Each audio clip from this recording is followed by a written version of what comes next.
Hey guys, Teenager Tech here, coming back at you with a $700 Kaby Lake gaming PC. Now I know I don't usually do these type of videos, but I'm going to try something new and start doing PC build guides. So, let me know what you guys think in the comments below. If you like, drop a like, and let's get going. Alright, this PC will offer great performance at 1080p and good performance at 1440. Now you could probably get the cost of this computer down to about $650 by finding some decent deals on Newegg or Amazon or whatever site. Now there aren't a whole lot of parts that I've chosen that have deals right now on the sites that I've mentioned, but there could potentially be some in the future. Starting things off with the CPU, I went with the Intel Core i5 7500 3.4 GHz CPU. Now this is a quad-core CPU with Intel's hyper-threading technology, and this CPU will give you great performance in most of today's games, and it runs for about $200 and is $199.99 on Newegg currently. Now this does come with a stock cooler, so there isn't a need to include one in the build. However, this is not an unlocked processor, so it cannot be overclocked. So, for the motherboard, I chose the Gigabyte GA B250M DS3H Micro ATX LJ1151 Micro ATX motherboard. Now this motherboard isn't anything special, but it will get the job done. It won't be able to overclock very well with it having the B250 chipset. However, that doesn't matter that much because, like I said, the CPU multiplier is locked, meaning it cannot be overclocked.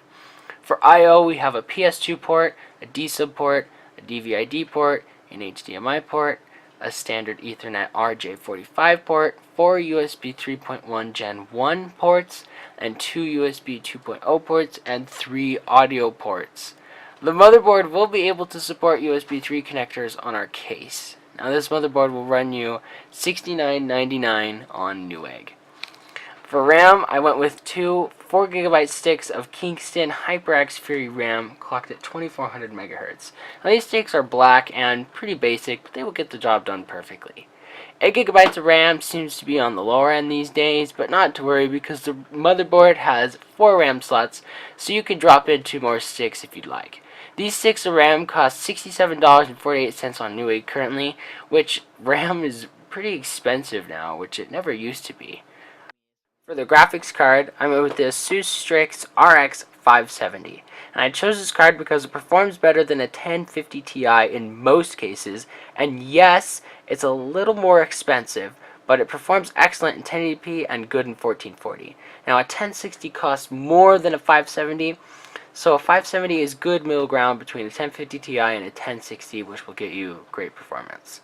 Now it does require one 6-pin connector to power it, but that's not an issue because our power supply will be able to handle it.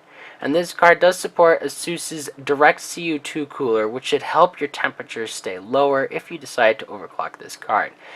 Now it does have RGB lighting on it, but that doesn't seem to come as much of a surprise these days, as it is almost on every computer component these days.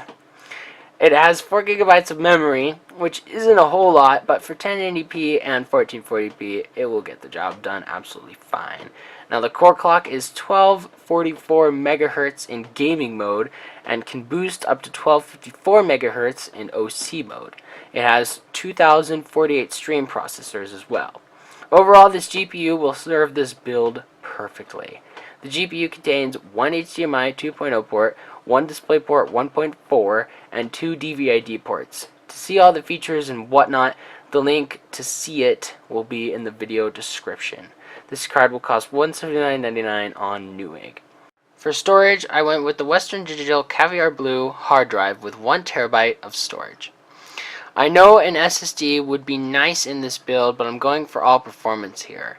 If you maybe found a good deal on a PC part, you could probably pair this hard drive with a decent SSD for a boot drive, and still have the total cost of the build come out to around $700. The hard drive is reasonably fast with a 7200 RPM spindle speed, and will be able to store all your games and any other files with ease. This hard drive will run you $49.99 on Newegg. For the power supply, I went with the EVGA 600B 600 watt power supply.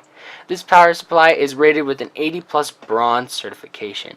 This just means that it's more efficient than your standard run-of-the-mill power supply from a Best Buy computer. It has all the connectors we need to power everything, and even has some headroom to power another graphics card or even an overclocked system. This power supply costs $49.99 on Newegg, which is a good price for a 600-watt power supply. Finally, for the case, I went with the Fractal Design Define Mini C, which is a micro ATX case to support and house our micro ATX motherboard. Fractal Design makes great cases in my opinion, and it has a clean interior that's black with white accents. It has a window and a basement to hide the power supply and the hard drive to give the entire build a clean look. The case is a large side panel window and has full dust filtration and Fractal Design's Moduvent system. Rubberized cable grommets are included to run the cables behind the motherboard tray seamlessly and be out of the way. Velcro straps are also included behind the motherboard to help with excess cable clutter. Water cooling is supported in this case, with it being able to support up to a 280mm radiator in the front, up to a 240 up top, and a 120 radiator in the back. For the front I/O, there are audio and microphone ports, a reset button, a large power button, and 2 USB 3.0 ports. Overall, this case is very solid and will wrap up this build nicely. The total for the build comes out to $706.42, not including shipping. Now I know this is a little over budget, but this PC is worth the extra $6.42. This build also does not include a Windows license key, but you can purchase one off of kingwin.com for about $30. Anyway guys, that concludes this PC build. Thank you so much for watching, and if you liked it, please leave a like. If you didn't like it, leave a dislike, and if you loved it, consider subscribing. All the parts and their respective Amazon links will be listed in the description below. If you buy the parts via the links below, it will give me a small kickback, which would be very much appreciated. Anyway, thanks again for watching. This has been Teenager Tech, signing off until next time.